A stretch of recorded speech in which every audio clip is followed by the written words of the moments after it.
Тэхагляд по-новому. С 1 липеня в Беларуси изменяются нормы и правила техничного огляду автотранспортных сродков. Что теперь будут потребовать от автоуладальников и от чего отмовятся, высветляли наши корреспонденты. З 1 липеня в Беларусі уступае ў сілу новы кодекс, па якім на станцыях тэхнічнага агляду будуць правераць аўтамабілі і выдаваць сертыфікаты на права ўдзелу ў дарожным руху. Так што тэхагляд цяпер будзе праходзіць па-новаму. Па новых правилах супрацоўнікі станцый тэхнічнага агляду ўжо не будуць звяртаць такой пільнай увагі на наклейкі на вашым аўто. Незначнае пашкоджанне кузава таксама цяпер не повод адмовіць у выдачы сертыфікату. Афарбовка аўтамабіля можа быць не на 100% аднолькавай. Ды і калі ў салоне не працуе адна з лямпачак і гэта не ўплывае на бяспеку дарожнага руху, тэхагляд можна будзе таксама прайсці без праблем. Многае з гэтых новаўвядзенняў узята з тэхнічных рэгламентаў Расіі і краін Европы. Усё гэта робіцца для большага даверу да аўтаўладальніка.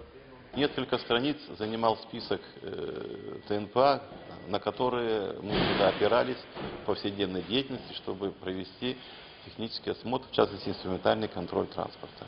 Это, я считаю, документ своевременный, он будет единый,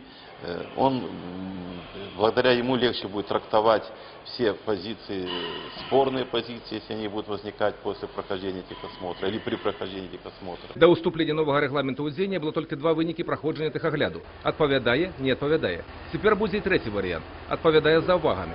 Але ўсе гэтыя новаўвядзенні не азначаюць, што на дарогу выйдуць аўтамабілі ў дрэнным тэхнічным стане. Па некаторых параметрах патрабаванні нават становяцца больш жорсткімі. Более пристальное внимание будет обращаться на экологию автомобилей, как по дымности, так и на дизельных автомобилях и на бензиновых ЦО, CH. Где-то идет послабление, где-то идет более ужесточение.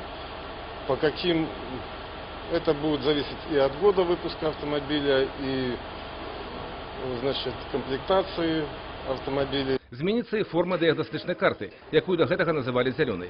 Цяпер яна будзе іншага колераў і ўтрымліваць інфармацыю аб стане вашага аўтамабіля толькі на адной старонцы. Юрий Петрук, Александр Севицкий, областные новины.